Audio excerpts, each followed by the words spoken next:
सातारा जिल्हा परिषदेच्या 2 सदस्यांवर शिवसेना कारवाई करणारे 2 सदस्यांचे पक्षाचा व्हीप मोडून भाजपला मतदान केलेलं होतं आणि त्यामुळे या 2 सदस्यांवर आता पक्षातर्फे कारवाई केली जाणार आहे। हनुमंत जगदाळे आणि सारिका फाळके यांनी भाजपला ऐनवेळी मदत केलेली होती।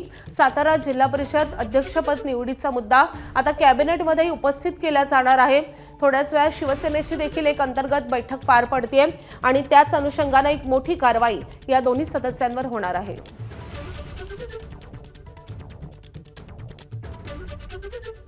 तर सातारा जिल्हा परिषद अध्यक्षपदाच्या निवडणुकीत भाजपची सत्ता स्थापन झाली आणि शिवसेना आणि राष्ट्रवादीचा पराभव झालेला होता। या सगळ्या पार्श्वभूमीवर मोठी नाराजी शिवसेनेत पाहायला मिळते आणि याचमुळे 2 सदस्य ज्यांनी भाजपला मतदान केलेलं होतं, पक्षाचा व्हीप पाळलेला नव्हता, त्या दोघांवरही आता पक्षामार्फत कारवाई केली जाणार आहे। याच अनुषंगाने शिवसेनेची बैठक आता सुरू होतीये। एकनाथ शिंदे यांच्या नेतृत्वाखाली ही बैठक पार पडते। कॅबिनेट बैठकीमध्ये देखील हा मुद्दा मांडणार असल्याचं शंभूराज देसाई यांनी म्हटलेलं आहे। त्यामुळे आजची कॅबिनेटची बैठक असो किंवा शिवसेनेची बैठक असो, दोन्ही गाजणार आहे। याच अनुषंगाने मोठी कारवाई शिवसेना करणार आहे। त्यामुळे माझी हात जोडून आपल्याला विनंती आहे, अशा पद्धतीनं मंत्र्यांवर आरेरावी करणाऱ्या, मंत्र्यांना जखमी करणाऱ्या त्या पोलीस दलाचा प्रमुख तुषार दोशी, एलसीबीचा इन्स्पेक्टर देवकर, एलसीबीचा असिस्टंट इन्स्पेक्टर गर्जे आणि त्यांच्याबरोबरचे 100 पोलीस यांच्यावर तात्काळ कारवाई करून त्याला निलंबित करा, एवढीच हात जोडून सभापती महोदय आपल्याला विनंती आहे। अतिशय गंभीर प्रकार आहे, परंतु नाही, एक मिनिट, मला माझा निर्णय यासाठी सांगायचा आहे आधी की ही जी घटना घडली त्याची माहिती वृत्तपत्रातून आली, तेवढ्यावरतीच मी थांबले नाहीये। तर आपलंही म्हणणं मी ऐकून घेतलेलं आहे। हेमंत पाटलांनी सांगितलं, तुम्ही स्वतः प्रत्यक्षदर्शीच नव्हे तर तुम्ही स्वतः साक्षीदार आहात आणि माननीय उदय सामंत मंत्री महोदय दुसरे हजर आहेत, गणेश नाईक इथे उपस्थित आहेत। तर तुम्हाला याच्यावरती काही शासनाच्या वतीने निवेदन करायचं आहे का असं मी विचारते। पण निवेदन करायचं नसेल तर या ठिकाणी असणारी पदावरची व्यक्ती म्हणजे मी उपसभापती आहे, तर मी आज आत्ताच्या आत्ता साताऱ्याचे पोलीस अधीक्षक आणि संबंधित ज्यांनी मतदारांना देवकर आणि तुम्ही जे म्हणतात, हे पहा, या सभागृहामध्ये आमदार सांगतात ते खरं मानलं जातं, तर मंत्री सांगतायत म्हटल्यावर ते खरंच मानलं पाहिजे। हा आत्तापर्यंतचा प्रघात आहे एक। दुसरं, एवढी घटना घडल्यावर सरकारकडून कालच चौकशीचे आदेश जायला हवे होते, ते काही कारणाने गेलेले नाही आहेत। आज पहिला दिवस आहे सुट्टीनंतरचा। तर ताबडतोब साताऱ्याचे पोलीस अधीक्षक आणि संबंधित ज्यांनी लोकांना ढकलाढकली केली, जखमी केलेलं आहे आणि महत्त्वाचं म्हणजे मतदानाच्या प्रक्रियेपासून वंचित ठेवलेलं आहे, त्यांचं सरकारने निलंबन करावं असे मी निर्देश देत आहे। आता याच्यानंतर बोला पुढे काय असेल तर चालेल।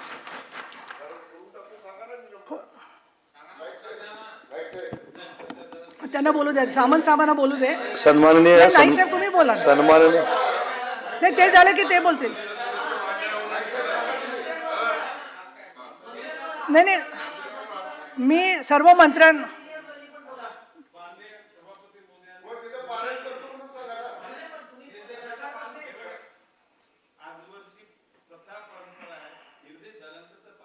हा, पण ते उभं राहून सांगायचं असतं नाईक साहेब। काय घडलं ह्याचं विवेचन सन्माननीय सर्व सदस्यांनी सांगितलेलं आहे। आता आपण निर्देश दिलेले आहेत, त्यामध्ये बाब असे की ज्या आजवरच्या सभागृहाच्या प्रथा परंपरेप्रमाणे ज्या निर्देशाचं जे काय होईल त्या पद्धतीने व्हावं असं माझं म्हणणं आहे। आता फक्त मी सदस्यांना बोलायला देणार आहे, पण माझी तुम्हाला विनंती आहे की मी जो एकदा निर्णय जाहीर केला आहे त्याला परत काहीतरी फाटे फुटतील असं तुमच्याकडून भाष्य होता कामा नये। त्यातली तपशील असेल, माहिती असेल, बोला। नाही, ती माहिती जरूर सांगा, रेकॉर्डवर घ्या सगळी माहिती, परंतु आता एकदा मी निर्देश दिलेले आहेत, निर्णय दिलेला आहे। सामंत साहेबांनी ते निर्देश स्वीकारलेत असं सांगितलंय का? सन्माननीय उपसभापती महोदयांनी जो निर्देश दिलेला आहे त्याचं तंतोतंत पालन शासन करेल। धन्यवाद। चला आता आबा बोला। हा बोला, मग श्री मकरंद पाटील साहेब। सन्माननीय सभापती महोदया, देते खोडके आणि परवा सातारा जिल्हा परिषदेच्या निवडणुकीमध्ये जी घटना घडली ही खरं तर या महाराष्ट्राच्या राजकीय एकूणच विषयाला कलंक देणारी ही घटना घडली। म्हणजे इतक्या वाईट पद्धतीनं प्रशासन सातारा जिल्ह्यामध्ये वागलं. अक्षरशः म्हणजे ज्या आमच्या महिला सदस्य होत्या त्या महिला सदस्यांच्या रूमची झडती घ्यायला 10 पोलीस गाड्या अधिकाऱ्यांची नावं काय आणि प्रत्येक महिला सदस्यांच्या रूमच्या झडती घेऊन अक्षरशः त्यांना जबरदस्तीनं नेण्याचा प्रयत्न हा त्या ठिकाणी पोलीस प्रशासनानं केला. मगाशी शंभूराज देसाईंनी सांगितलं ती वस्तुस्थिती आहे की पहिला गुन्हा दाखल झाला. सांगितलं देवकरांनी. पहिला गुन्हा ज्या व्यक्ती म्हणजे जी विक्टीम होती ती विक्टीम स्वतः पोलीस स्टेशनला महाबळेश्वर आणि वाई पोलीस स्टेशनला जाऊन सांगितलं की माझ्या बाबतीमध्ये कुठलीही जोर जबरदस्ती झालेली नाही. मी स्वखुशीनं माझ्या पक्षाच्या सदस्यांच्या सोबत मी आहे हे स्वतः पोलीस स्टेशनला हजर राहून सभापती महोदया त्यांनी सांगितलं. तरी सुद्धा म्हणजे 5:30ला पहाटे आम्ही त्या व्यक्तीनं पोलीस स्टेशनला वाईला जाऊन जबाब दिला आणि पुन्हा 6:15ला नवीन गुन्हा त्याच व्यक्तीच्या संदर्भामध्ये दाखल केला गेला. अशा पद्धतीनं अतिशय चुकीच्या पद्धतीनं पोलीस प्रशासन वागलं.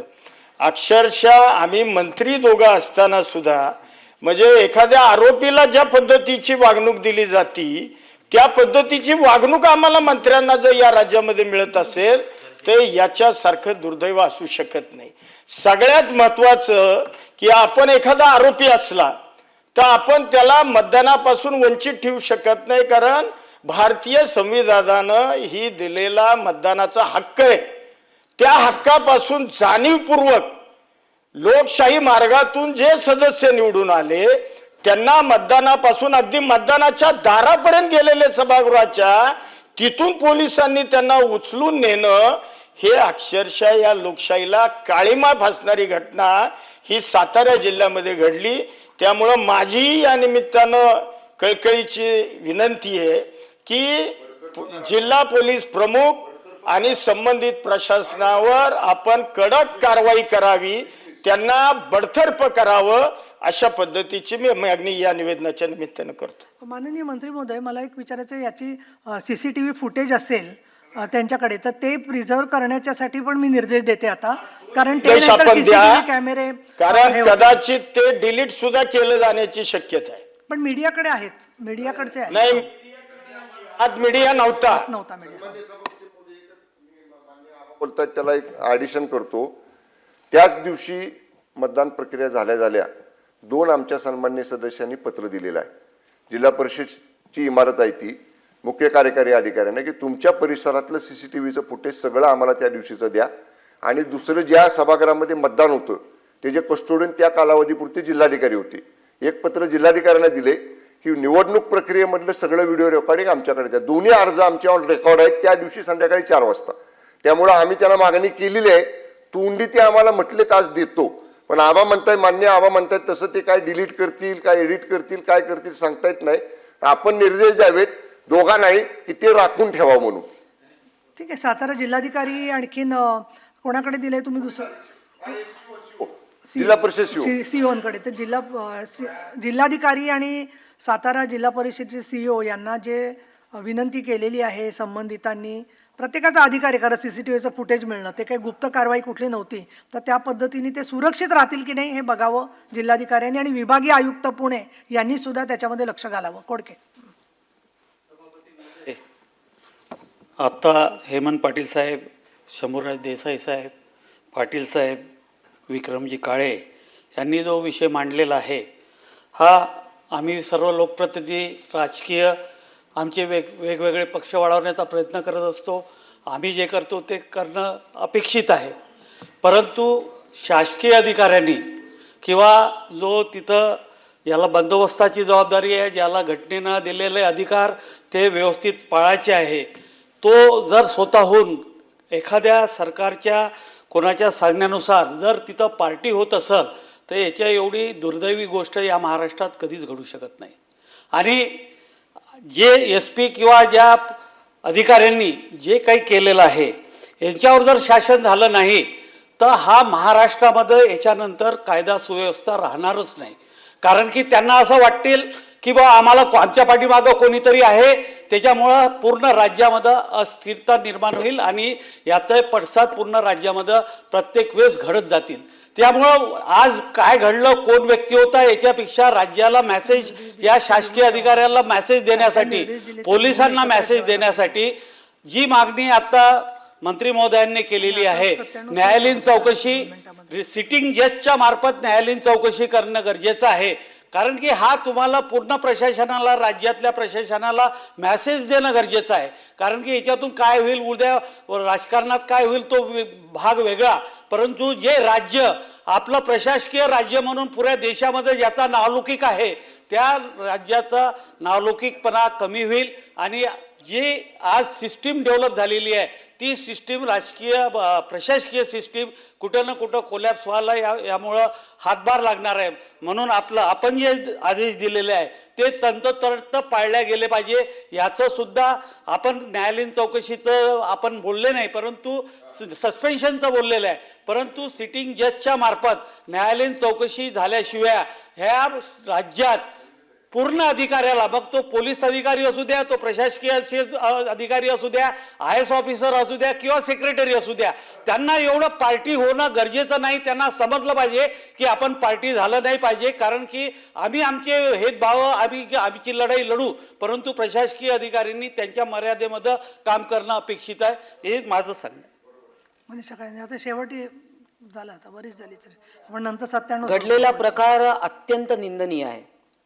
म्हणजे आज इतक्या निवडणुका आपण देशामध्ये पाहतो, महाराष्ट्रामध्ये गेले 2 वर्ष सतत निवडणुका आपण पाहतोय, परंतु अशा पद्धतीनं 2-2 मंत्री तिकडे आहेत आणि त्यांच्यावर हल्ला होणं पोलिसांच्या उपस्थित पोलिसांच्या मार्फतच, हे कधीच महाराष्ट्रात, म्हणजे मी तर पहिल्यांदाच ऐकतेय की पोलीसच मंत्र्यांना धक्काबुक्की करतायत. सभापती महोदय, आपण निर्देश तर दिलेले आहेत, SP आहेत, त्यांना बडतर्फ केलंच पाहिजे, प्रश्नच नाही. परंतु जे जिल्हाधिकारी आहेत त्यांची सुद्धा तिथून तात्काळ बदली केली पाहिजे. कारण याची न्यायालयीन चौकशी व्हायची असेल तर ज्या ज्या लोकांनी हे सगळं घडवून आणलंय, खरं तर जिल्हाधिकारी असतील, CO असतील किंवा SP असतील, यांचं काम प्रथम हे आहे की निवडणूक सुरळीत पाडण्यात यावी. तिकडे त्यांना जर त्यांनी सगळं कंट्रोल करण्यात, हे त्यांचं टोटल फेल्युअर आहे. आणि मंत्र्यांच्या अंगाला हात लावणं हे तर महाराष्ट्रात मी पहिल्यांदाच ऐकतेय. हे अतिशय निंदनीय आहे. याची आपण दखल घेतलेलीच आहे, शासनाने दखल घेतली आहे. परंतु ज्येष्ठ मंत्री इकडे आहेत, उदय सामंतजी पण आहेत, गणेश नाईक आहेत, परंतु मला असं वाटतं की शासनाने आजच्या आज आपण दिलेल्या निर्देशांचं पालन करावं, एवढंच मी बोलते. धन्यवाद.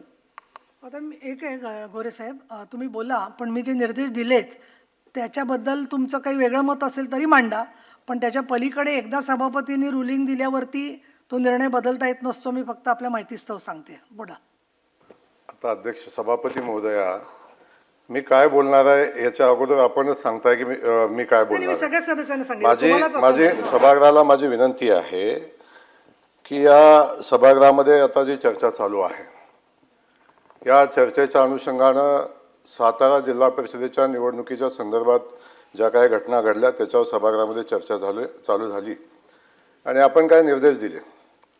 सभापती महोदय, आपण सभागृहाचे सर्वोच्च स्थानी बसलेले आहात, आपण जो निर्देश दिला तो आपला अधिकार आहे, पण तो निर्देश देण्या अगोदर आपण वस्तुस्थितीची माहिती घेणं हे तितकंच गरजेचं आहे. ज्या जिल्हा परिषदेच्या निवडणुका सातारा जिल्ह्यामध्ये झाल्या आणि जी वस्तुस्थिती इथं सांगायचा प्रयत्न या ठिकाणी सभापती महोदया झाला, ती वस्तुस्थिती पहिली आपण समजून घेण्याची आवश्यकता आहे.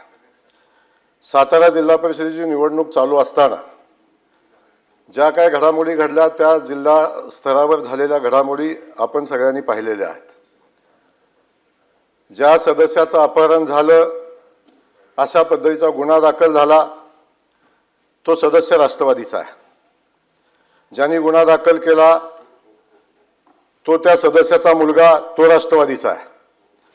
गुन्हा कुणी दाखल केला त्याचा तपास कुणी करायचा, तो पोलिसांनी करायचा. त्याचा तपास होण्याची आवश्यकता आहे का? आता आहे.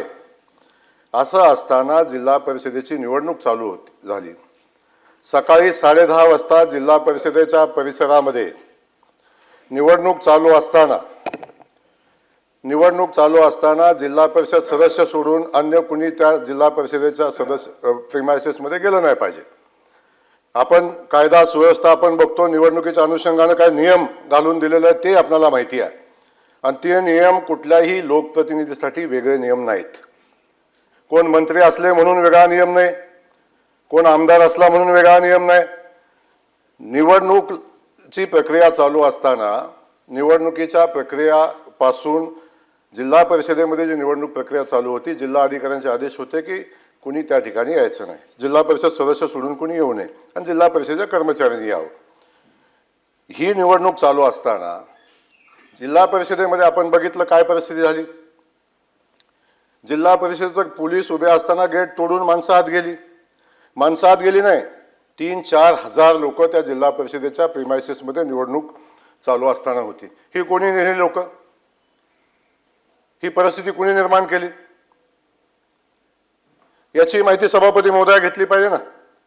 पोलिसांची जबाबदारी कायदा सुव्यवस्था राखायची आहे. पोलिसांच्यावर कारवाई केली, चुकीचं असेल तर कारवाई झाली पाहिजे. परंतु कायदा सुव्यवस्था राखायची जबाबदारी आहे कुणाची? गोरे सरकारचे सभापती महोदय ऐकून तर घ्या, ऐकून घ्या ना. मी सांगतो ती परिस्थिती समजून घ्या. माझं म्हणणं मला मांडू द्या. बाकी तुम्ही जे निर्देश दिलेले आहेत तुम्ही सभागृहामध्ये ऐकून घेताय. माझाही मुद्दा आमचंही म्हणणं ऐकून घेतलं पाहिजे ना. मी एक मिनिट, मी एवढं स्पष्टीकरण आपल्याला सांगते एवढ्यासाठी की कसं झालं, मग त्याच्यात आधी कोण गेलं नंतर कोण गेलं, याच्यापेक्षा ज्या प्रकाराने आपले मतदारांना सभागृहामध्ये पोलिसांनी उचलून नेलं, अटक केली, त्याबद्दलची त्यांनी जी वस्तुस्थिती सांगितली ती तशी नाही आहे असं तुमचं म्हणणं असेल तर चौकशीत पुढे होईल. हो, मी तुमचंही खरं म्हणते ना, मी नाही म्हणत नाहीये, पण त्याचा संपूर्ण आधीचा समग्र हे याच्याशी काही संबंध नाही. नाही, त्यांनी माणसं आणली का नाही, हा आपण म्हणणं म्हणजे त्या मुद्द्यापुरतं घ्या की माझं म्हणणं पोलीस ऐकून घ्या ना, सभागृहात त्या गेले होते का मुद्द्यापुरतंच नव्हते? बोलतोय. नाही गोरे सभापती साहेब, मग त्या नाही, ऐकून घ्यायला लागेल, पण त्या सभागृहात पोलीस गेले की नाही तेवढंच तुम्ही सांगा ना मला. मी असं म्हणत नाही, तुम्ही बोलू नका. हा, वस्तुस्थिती सांगतोय. तुम्ही वस्तुस्थितीच्या आधारे ज्या सदस्य महोदयांनी सांगितलं त्या माहितीच्या आधारे आपण कारवाई करताय. तीच वस्तुस्थिती मी पण सांगतोय. सांगा ना. तेव्हा माझं सभापती महोदया माझं म्हणणं हे आहे की जिल्हा परिषदेच्या निवडणुकीच्या जेव्हा चालू होती तेव्हा जिल्हा अधिकाऱ्यांचे आदेश असताना जिल्हा परिषदेच्या प्रिमायसेसमध्ये कंपाऊंड गेट उघडायला पोलिसांना दमदाटी करून गेट उघडून आत कोण गेलं याची चौकशी झाली पाहिजे. तिथं कायदा सुव्यवस्थेचा प्रश्न निर्माण का झाला याची चौकशी झाली पाहिजे. आणि ही सगळी परिस्थिती निर्माण का झाली याची चौकशी झाली पाहिजे. गुन्हा दाखल केला कोणी केला याची चौकशी झाली पाहिजे. आणि जर पोलिसांना तपास करायचा होता, जर पोलिसांनी तपास केला असता मतदानही झालं असतं. पोलिसांना तपास करून द्यायची जबाबदारी कुणाची होती? जर ज्यांच्यावर गुन्हा दाखल झाला त्याला तुम्ही प्रोटेक्शन देऊन हातात धरून तुम्ही सभागृहात घेऊन जात असाल तर सभापती महोदय हे कुठल्या कायद्यात बसतं? कोर्ट ठरवेल कोण आरोपी आहे, चुकीचा आहे, खरं आहे, खोटं आहे, हे कोर्ट ठरवेल. कोर्टाने निर्देश दिल्यानंतर त्याच्यावर कारवाई होईल. परंतु ज्यांच्यावर गुन्हा दाखल झाला ते आरोपी आहेत का नाही आपण कसं ठरवतो? आणि त्या आरोपींना प्रोटेक्शन देण्याची जबाबदारी असं कसं काय आपण घेऊ शकता? त्यामुळे माझं सभापती महोदया माझं सांगणं आहे, आपण ज्या पद्धतीनं वस्तुस्थिती समजून न घेता, परिस्थिती समजून न घेता आणि त्या ठिकाणी जे काय घडलंय, अध्यक्ष सभापती महोदय, त्या ठिकाणी जे काय घडलंय हे न पाहता जर जिल्हा परिषदेमध्ये निवडणूक चालू असताना कायद्याचं उल्लंघन केलं कुणी, निवडणूक चालू असताना 100 मीटरच्या आत जायला नाही पाहिजे, 5 मीटरवर सभागृहाच्या जातात कसं अध्यक्ष महोदय? या सगळ्या गोष्टीची चौकशी झाली पाहिजे. याही गोष्टीची माहिती घेतली पाहिजे. आणि आपण कायदा सुव्यवस्था पाळायची जबाबदारी आहे कुणाची? आणि आपण मंत्री म्हणून काम करत असताना त्या जिल्हा परिषदेच्या परिसरामध्ये असलेल्या पोलिसांना शिवीगाळ करण्याचा अधिकार दिला कुणी? या सगळ्या परिस्थितीचा विषय सभापती महोदय समजून घेतला पाहिजे. आणि आपण ही परिस्थिती समजून न घेता, वस्तुस्थितीचा अहवाल न मागवता, फक्त इथं चर्चा झाली म्हणून एखाद्या IPS अधिकाऱ्याला सस्पेंड करणं हे नियमांना धरून सभापती महोदय नाही. आपण अशा पद्धतीचा निर्देश कसा देऊ शकतो? तुम्ही घेतलेल्या निर्णयावर मी बोलायला मला अधिकार आहे नाही माहिती नाही, पण मी आपल्याला या ठिकाणी सांगेन त्या ठिकाणची परिस्थिती, कायदा सुव्यवस्था धोक्यात आणण्याचं काम केलं कुणी जर त्या ठिकाणी आजपर्यंतच्या इतिहासामध्ये जिल्हा परिषदेची निवडणूक असताना त्या ठिकाणी मंत्री कसे जातात, का कायदा सुव्यवस्थेचा प्रश्न निर्माण होतो, 2-2, 5-5 हजार कार्यकर्ते कोण बोलवतं, याची चौकशी झाली पाहिजे. या सगळ्या गोष्टी, याही गोष्टीची चौकशी झाली पाहिजे. 11 वाजता जिल्हा परिषदेची निवडणूक असताना जिल्हा परिषदेच्या सीओला 11 वाजता मिटिंग घ्यायला कोणी भाग पाडलं, याची चौकशी झाली पाहिजे. ज्या सभागृहापासून हाकेच म्हणजे अगदी 10 फूट 15 फुटाच्या अंतरावर 20 फुटाच्या अंतरावर बैठक कशी होते, या सगळ्या गोष्टी सभापती महोदया माहिती घेतल्याशिवाय कुणी दाखल केला, गुन्हा कुणी दाखल केला याची माहिती न घेता कधीतरी भारतीय जनता पक्षावर आरोप करायचा, बाकीच्या सिस्टमवर आरोप करायचा, हे अध्यक्ष महोदय उचित नाही. ज्यांनी दाखल केला गुन्हा तो राष्ट्रवादी पक्षाचा कार्यकर्ता आहे, तो त्या सदस्याचा मुलगा आहे. आणि असं असताना भारतीय जनता पक्षाला दोष द्यायचं काय कारण आहे? कशासाठी भारतीय जनता पक्षावर ब्लेम करता? ही सगळी परिस्थिती सभापती महोदय जोपर्यंत सभागृहाच्या समोर येत नाही, त्याची चौकशी होत नाही, तोपर्यंत अशा पद्धतीची कारवाई करणं उचित नाही. या सगळ्या परिस्थितीमध्ये अशा पद्धतीची भूमिका घेणं योग्य नाही. आणि सभापती महोदय एक आहे, सभापती महोदय या एसपीचं जे आपण निलंबन केलंय त्याला तातडीनं स्थगिती देण्याची आवश्यकता आहे. निवडणुकीची प्रक्रिया आहे, निवडणूक बघेल सभापती महोदय. निवडणुकीमध्ये जी प्रक्रिया झाली ती निवडणूक स्थगित करण्याचा अधिकार इथं नाही सभापती महोदय. त्यामुळे सभापती महोदय अशा पद्धतीनं निवडणुकीच्या प्रिमायसेस मध्ये दहशत निर्माण करणं, स्वतःच्या ताकदीचा वापर करणं, मंत्रिपदाचा वापर करणं, हे सभापती महोदय कुठल्याही नियमात बसत नाही. आपण का नियमाचं उल्लंघन केलं? का 5,000 माणसं सभापती महोदयाच्या जिल्हा परिषदेमध्ये घुसली? 5-5 हजार माणसं जिल्हा परिषदेमध्ये जातात निवडणूक चालू असताना सभापती महोदय. अशा पद्धतीचं वातावरण तिथं निर्माण करायचा, कायदा सुव्यवस्थेचा प्रश्न निर्माण करायचा आणि त्या ठिकाणी तो प्रश्न निर्माण करून सभापती महोदय निवडणुकीच्या अनुषंगाने अशा पद्धतीचं वातावरण. सन्माननीय सभापती महोदय, या सभागृहामध्ये सकाळी माननीय उपसभापती महोदय या आसनावरती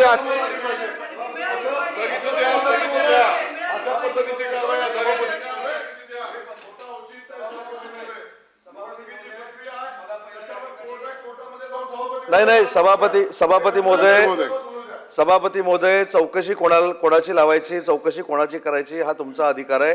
सभागृहामध्ये एक निर्णय झालेला आहे.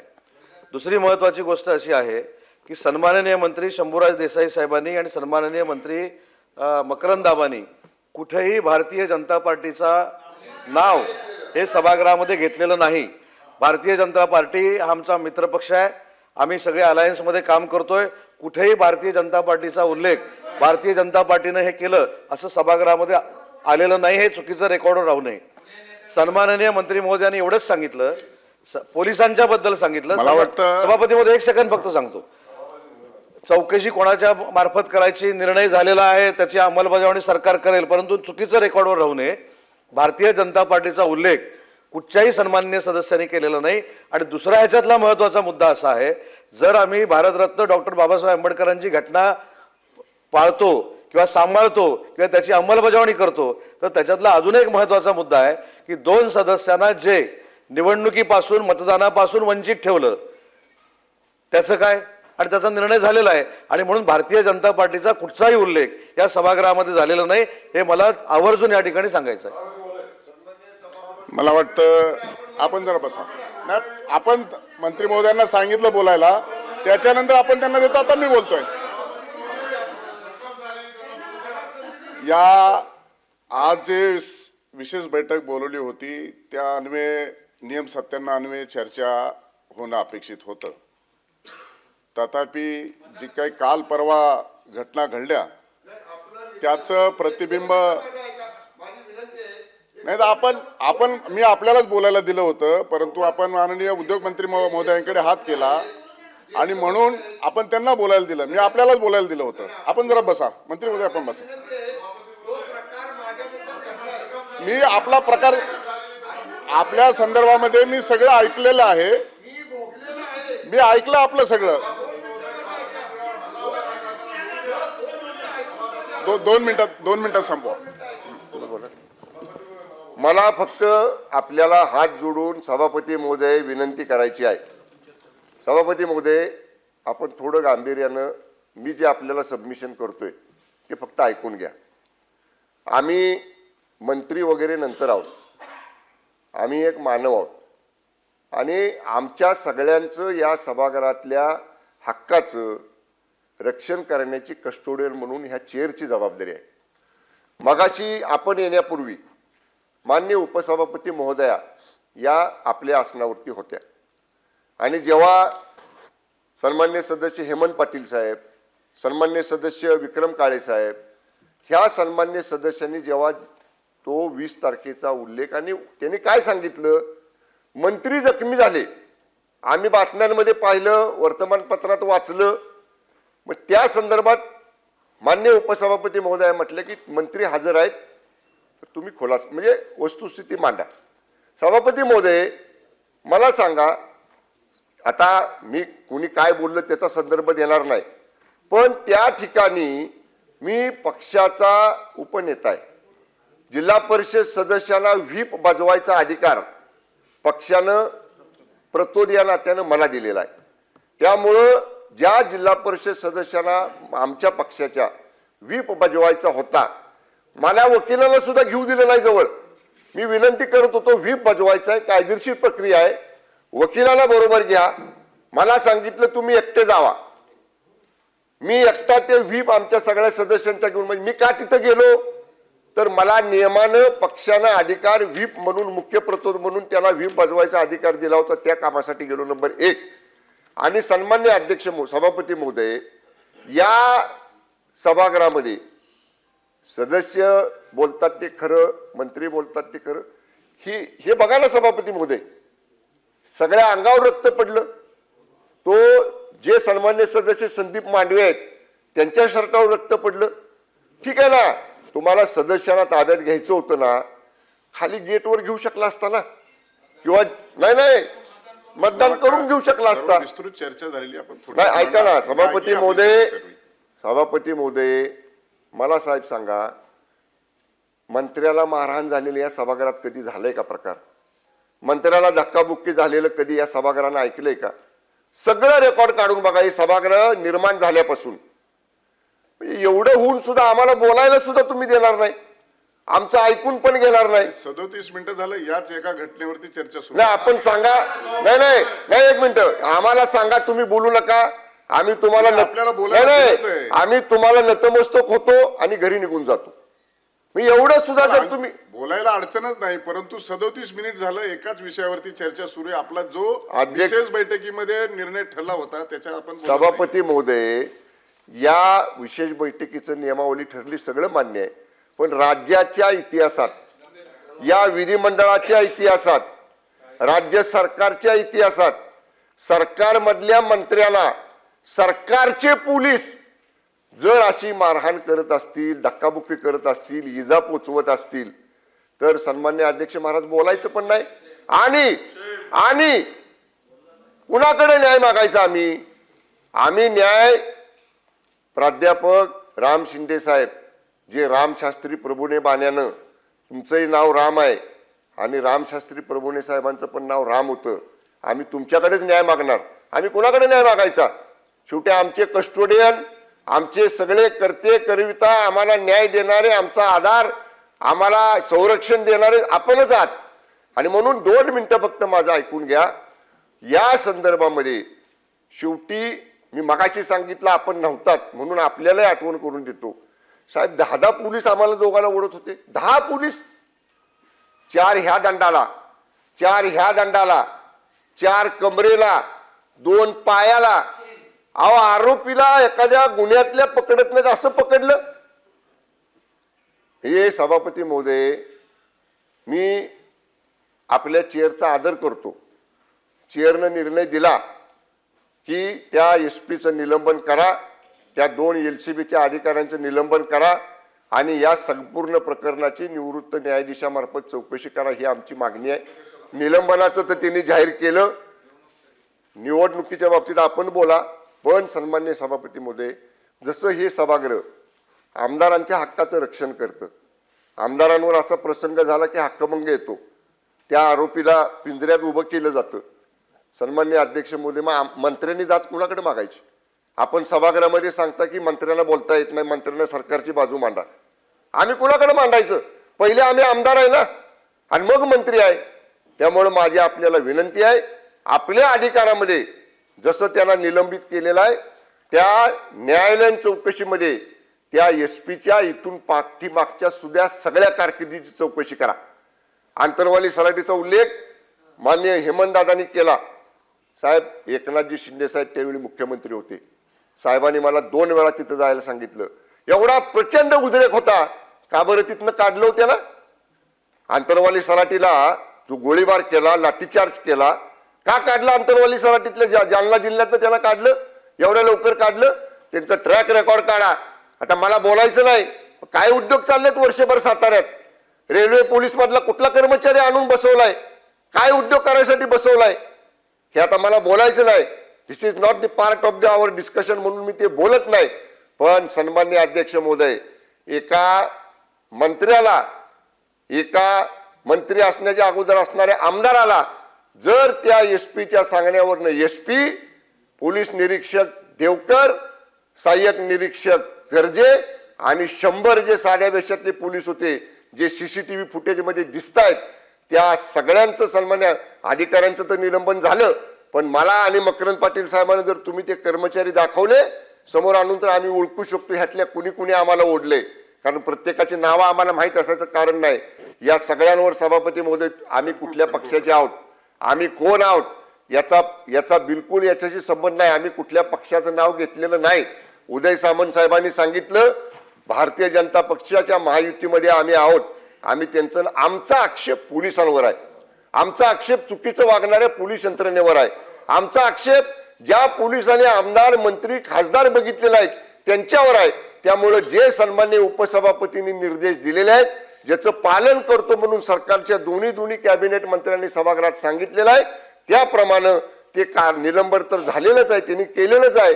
पण त्या 100 पोलीस जे साध्या वेशातले होते त्यांच्या संदर्भामध्ये सुद्धा निलंबन करावं अशी मागणी आपल्याला करतो. आणि मंत्र्यांचं रक्षण रामशास्त्री प्रभूने बाण्यानं प्राध्यापक राम शिंदे साहेब माननीय सभापती महोदय आपण करावं अशी आपल्याला विनंती करतो. मला वाटतं हा विषय न संपण्याजोगा आहे.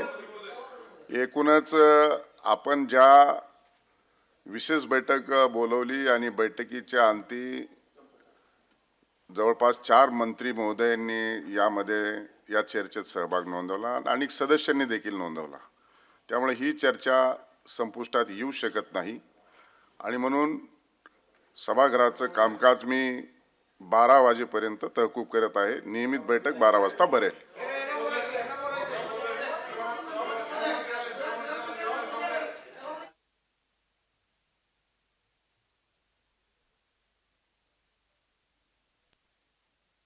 परिषद अध्यक्षपदाच्या निवडणुकीवरून शिवसेना आणि भाजपच्या मंत्र्यांमध्ये जुंपल्याची स्थिती आपल्याला विधान परिषदेमध्ये पाहायला मिळते.